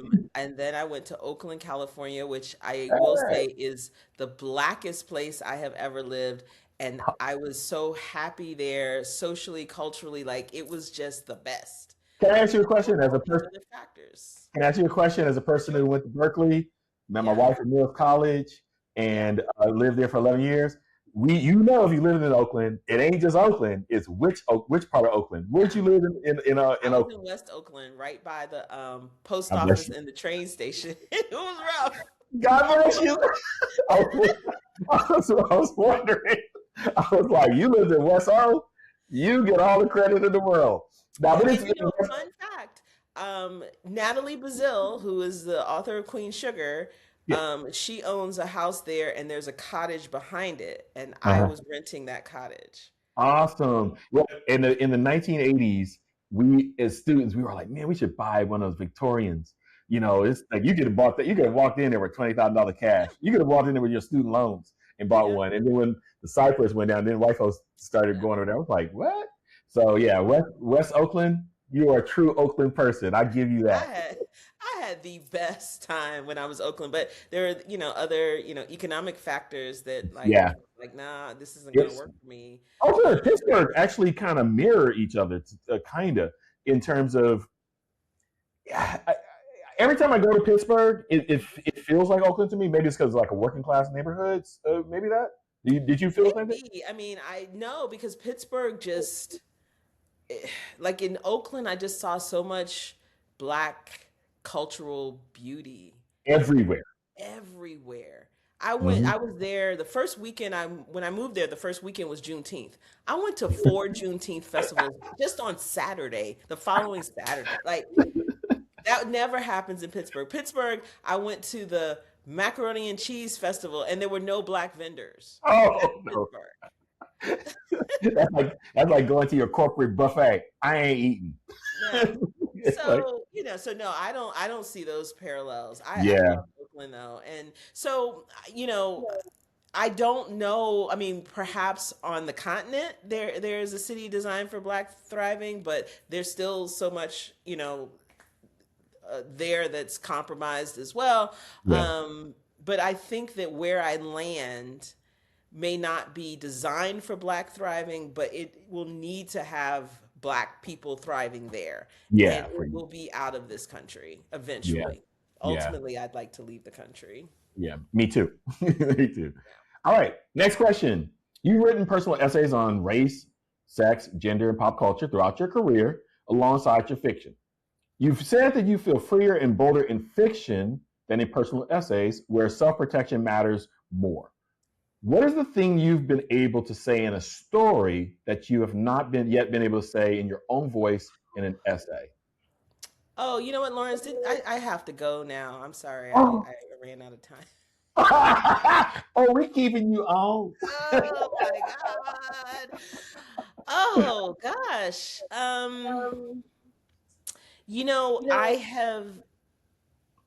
I have alluded to my second marriage, which was there was abuse in that marriage. Oh, I'm sorry.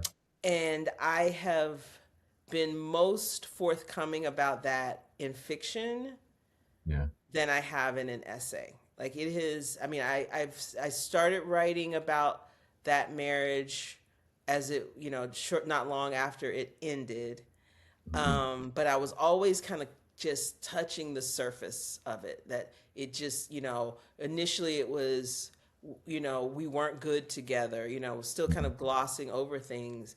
Hmm. And I also tend to be very meta when I write my essays, which is I need to write an essay about why was I writing so, Hmm. so with so much, with so little transparency. Right. Why has it been so hard for me to say I was abused? Yeah. I was in and I even hate the phrase abusive marriage because I think it's too passive. Yeah. I was abused in a marriage, Yeah. Yeah. And so, but it shows up, especially in a story that I wrote called Put Asunder. And in that story, a woman is on a date with the man she's been seeing for some time. And this is the restaurant where their first date years previously, it has sentimental meaning. It's a Hmm. Chinese food restaurant. And she opens the fortune cookie and it says, "The man that's sitting across from you now is going to choke you." Wow. Wow. And so it's a little speculative, Yeah. I know. but and and I'm trying to think if I even use the word choke. Like I'm sort of relearning. Like we don't say choke, we say strangle. Yeah. The words mean things. Hmm. Um, and basically, it's this woman figuring out, like me, thinking, if I had known in advance, what would I do? Yeah. And she's still got two more fortune cookies to open. You're like you're like if this is the first one. Right. And so there's this hesitation. Meanwhile, the guy across, this man across from her, so we hear from her perspective what the relationship has been like. And she's Yeah. sort of trying to justify this. And she knows the reason he's brought her here is to propose, that's Wow. coming. Wow. This is so complex. I mean, it's really complex because at once you're playing with a number of things, right? You're playing with the present reality. You're playing with like a little bit of magical realism where you open up, for the future. Hmm. That's very, very, and you In obviously, the past. yeah, and also you're playing with emotions. You Hmm. have emotions and conflict. You have a Yeah. celebratory moment with Hmm. a reality moment. That is incredibly complex. Incredibly complex. And just on a personal note, I'm so very sorry about Oh, that. I appreciate. Thank you. I'm so very sorry about that. Let's go on to the next question. Tessa Thompson's production company acquired the collection for an HBO Max series with you executive producing. I don't know why you would want to do that, but don't want to do that, don't please. And writing, that's going to put a whole bunch of stuff in Right. your bag. Why does adapting your own short fiction for television ask of you that writing the original story did not? Hmm. And what did you have to do? What did you have to be willing to change, to let change? Okay, so I'll say at the top that we worked on developing that show with Mhm. for HBO with Tessa Thompson's production company Mhm. for about almost 5 years, and then HBO. We wrote a pilot. We wrote the second episode. We survived that new CEO. We Yeah. survived the writer's strike, and then they were like, "Nah, we're not going to greenlight it." And as Yeah. you know, that's a thing that can happen. That's a Yeah. thing that can happen. And Yeah. so we're hoping it can find another life, another incarnation. Mhm. But the the adapting for me was an opportunity to revisit those characters. I had mentioned that I wasn't interested in turning any of those stories into a novel, but it Right. was like missing old friends and being like, Yeah. "Oh, we're going to meet up over here in a whole different place." So Yeah. there's new world building that can Yeah. happen. Mhm. Um and I think in order to let that happen, you can't be precious about, like, the adaptation is not going to be, here's exactly what happened in the book. Right. And I Right. think that's the sticking point for a lot of writers who choose to be involved, that they Mhm. have to understand it's a different medium that has different rules, different audience Mhm. expectations, different studio, the people with the Mhm. money, their expectations. So you're at the mercy of all of that, Yeah. but still trying to tell a story that you can be proud of. And as I've been saying to some folks recently, because I'm working on adapting other work of mine as well, Mhm. I just want to be able to recognize my character, right? And Yeah. so if she's black, I need to recognize her as black. If she's Right. feminist, I need to recognize her as feminist, Right. those Right. kinds of things. A lot of other things are, negotiable, but there's Right. certain non-negotiables. And I've had the fortune of, working with people who have asked me, what are those non-negotiables, Mhm. and we Yeah. want to really commit to that.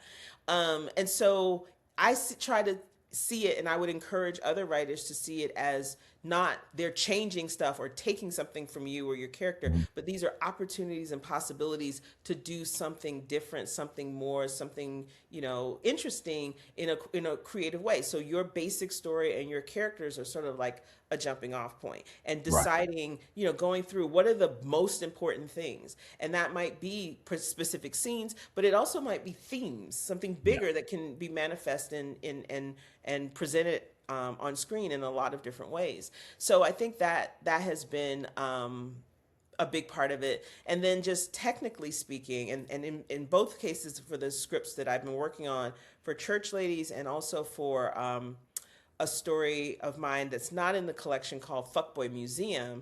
I've had great co-writers who have taught me a ton, and it's mainly just something so basic, which is if it's on the screen, we got to see it or hear it.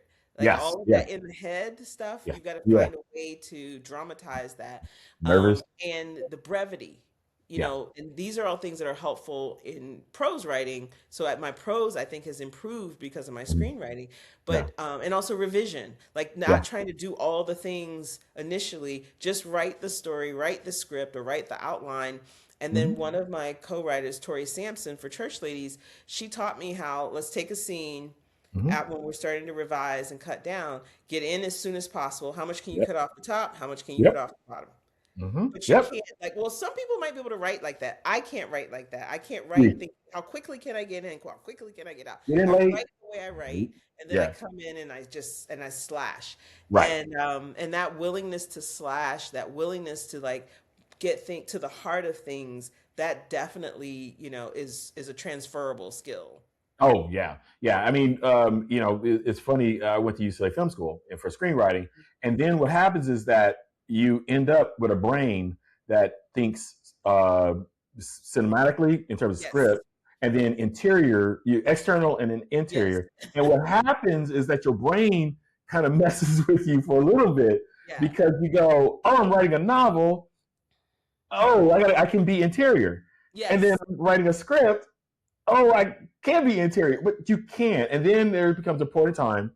It's a little bit like learning a language in Mm-hmm. that you aren't fluent, so you think about every single Yes. word and you do da da da da. And then at I some like point that. you become fluent, and you're like, oh, and then you can transfer the Mm-hmm. various things. Say, for example, the cinematic view on a Yes. script into your novel, and that Yeah. can improve if you decide, at least how I write. So you Yeah. can do that. But you're absolutely right. Kill your babies. Yeah. That's kind of that's our number one thing. Get in late, Yeah. leave early. Another thing, because the script, for those of y'all who are interested in writing scripts or adaptations, one of the very first things you learn is you owe nothing to the book. Mm. Meaning you can change. You want the basic Yes. story, but it's the Yes. main complaint from folks when they actually Yes. see something is they say, "Well, it's not like the book," but they don't Right. realize That's that. always, "Ooh, this book is better. The book is not better. It's Yeah, different." because you enjoyed the book, but this is a different. Your brain was the screen. Right. When you go to look at the television or the film, we got to show that, and Right. that's why you get different, and you just go in different ways. But that's every book adapted since the beginning of time. So, Yes. all right, our second to last question. Okay. You're also developing additional TV shows based upon your short fiction. What is it about the world you built in Church Ladies, the generations, the geography, the specific spiritual and sexual texture of it, that you think can sustain multiple adaptations rather than just one? Hmm. Because well, what I'm optimistic about, and that's sort of surprising, because like publishing, Hollywood can be kind of reductive in that there can only be one, right? Right. But I think that, um, for example, Fuckboy Museum is very different from Church Ladies. There's some overlapping themes, Hmm. but I don't think we can ever get enough of Black women in sex, Right. right? So hopefully that, there's an acknowledgement of that there's an appetite, and that we are not interchangeable, that Hmm. yes, there may be both women, both the characters are Black, but they're different people, different, you know, they're different people. Right. Because certainly white people get, 10 shows with white women Right. about sex and, Yeah. enlightenment and divorce and all of that. Hmm. So I think that, the multiplicity and the vibrancy and diversity of us as Black women, whether it's a generational difference or regional or whatever. But I think about the two shows, Church Ladies and then Fuckboy Museum. Lily, who's my main character in Fuckboy Museum, she is not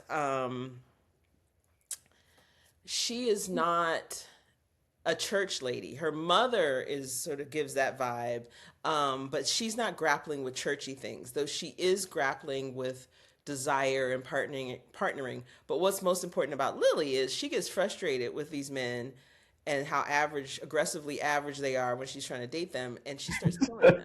Hold on. You said aggressively average. That Yes. is, And so she starts killing them. So we have a Black woman serial killer. So hey, that was just speaking my.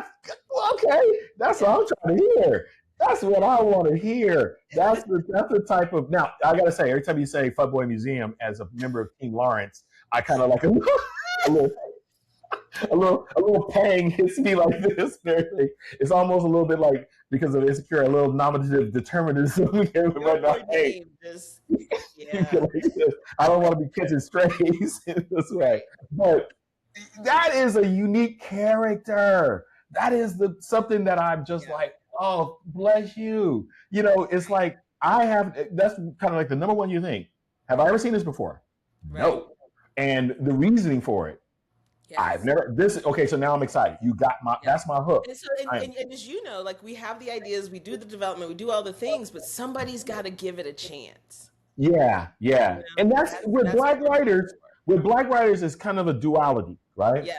And because it's like a number of things can be true, right? Hmm. You can say, for example, we're going into a publishing industry that's probably 80 to 90% white, if, Yeah. if, if maybe probably 90 up, right? Hmm.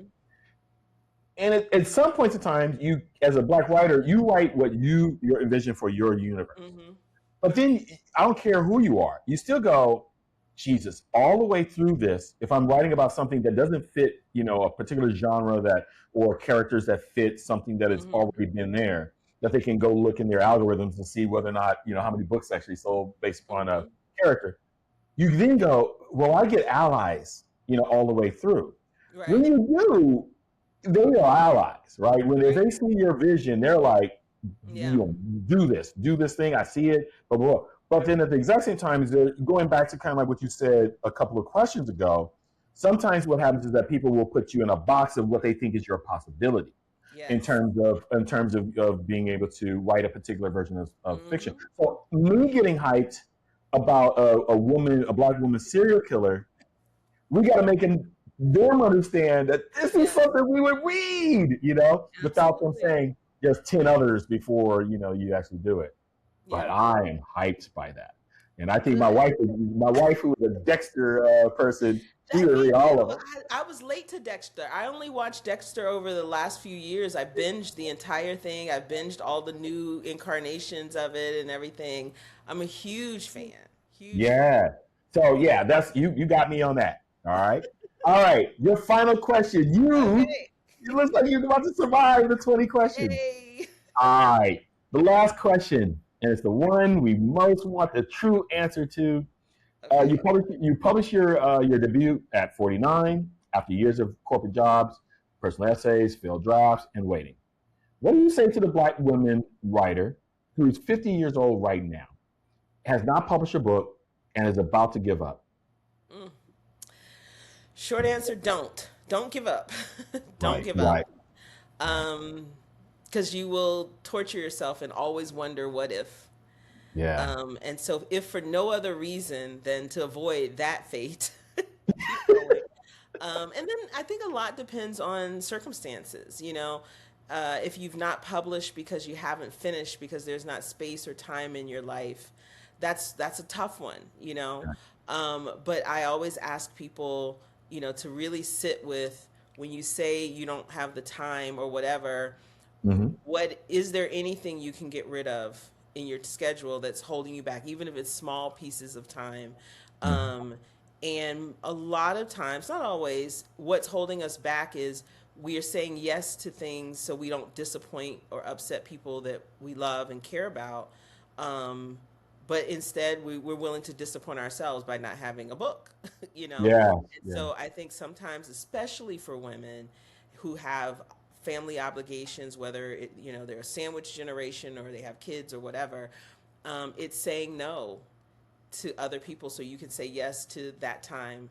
And then also just setting yourself up for success, which is rejecting any advice that doesn't encourage you to keep going. So the whole thing about write every day. If you Right. believe that that's the thing and the only thing that's going to get you from not published to published, and you can't write every day, you just throw up your hands. Right. But I'm here to say I don't write every day. I've never been had a phase where I've like written every day. I mean, if I'm when I'm on a deadline or at certain points, I do write Yeah. every day, but not Yeah. as like a practice. I must write every day. Like that's not the thing that got me published at all because Yeah. I couldn't. Um, and so throwing those kinds of things out because when I used to try and have a schedule and all of that. When I messed up on Monday and didn't get it done, then I just threw my hands up for the rest of the week. Right. Whereas Right. every day is a new day and setting and managing your own expectations, so I would say that that's important.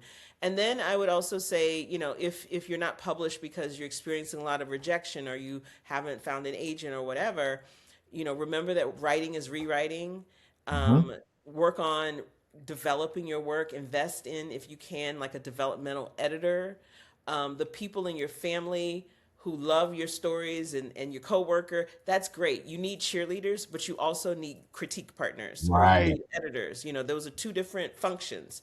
Hmm. And so find out from people who have experience in publishing, if you want to traditionally publish, what are how do I get this ready? How Yeah. do I polish it? How do I make sure it's my best work before I send it out? Talk to those people, hire those people, workshop with those people. You, Mhm. Lawrence, showed up at that coffee shop day after day after day. And, so people are out there. We are out there I saying, forgot about that. talk to you about your work. And if you reach out to one person, like, please don't reach out to me because unless you're taking my workshop, I don't have time. I can't read your work probably. Yeah. But, Issa Rae said you want to network across the table too, Yes. So if you find a Lawrence, who is offering and who is willing, like take them up on that. But if you can't, who are your peers who are in a similar situation? Share resources, swap pages. You're going to learn from critiquing somebody else. So, I'm astonished at the number of people who write in isolation and then immediately query or immediately try and publish, and no one else has seen the work. I don't, None. And it's, yeah. it's the funniest thing. So we opened up, and thank you for that. In terms of like, I tried to offer people. Yeah. I think like one person, two people, maybe one or two people can. I when we opened up the Metaphor Club as a Black Mhm. creative co-working space, right? I remember there was one thing that happened. I had brought in a speaker to talk about writing, and she came in, and there was about 10 new writers, and they were all young, and we was encouraging them and all the rest of the stuff. But there were 10 new writers. They all identified each other, and then at the end, they all walked out by themselves. They didn't go, "Hey, we should Hey, form a let's writers make a group." group. And it was insane to me because I was thinking when I was at UCLA Hmm. and I wanted to join like a screenwriters group in my Hmm. class. Hmm. Oh, they wouldn't let me in. They would be like, "Oh, we meet at 5 in the morning." You're like, "Oh, They were being competitive. They weren't trying oh, to heck motivate yeah." you. Yep. Yeah. And so what people often kind of do is that they believe that the folks who are published are some species Hmm. of human being Hmm. that is suddenly doesn't want them to be published. I am like, I want every Black person. I learned Yes. from every Black universe that's in somebody's head. Hmm. I want Hmm. absurd, the weird, the Yes. straight, the everything. And it's Hmm. important for folks. That's the reason why this channel exists. I want Exactly. people to be able to see it. So I want to say thank you, Deesha. I Oh, just, thank you. Thank it was you. just such a delight. The book is The True Confessions of First Lady Freeman. It is down below in the link. You can buy it, and this is a pre-order. Now, Yes. pre-orders are important. Okay, Very. I'm telling y'all because pre-orders are like people come to check the numbers, see how things are going at the New York office and everything, and they go, "Oh, we got movement."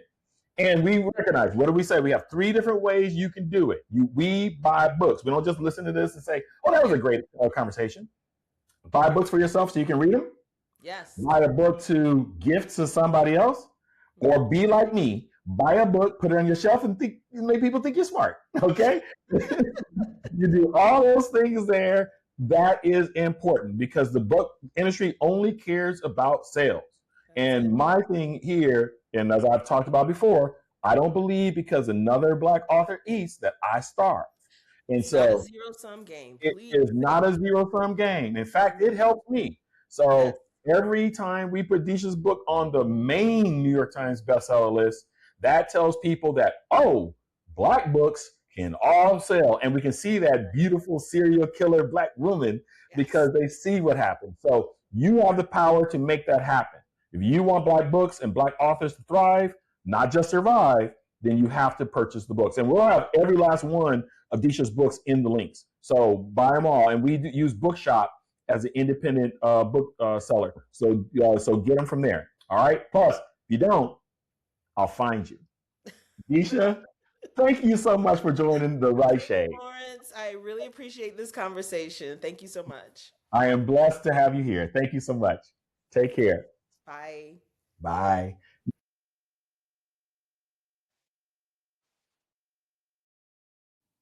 Enjoy that interview? Great.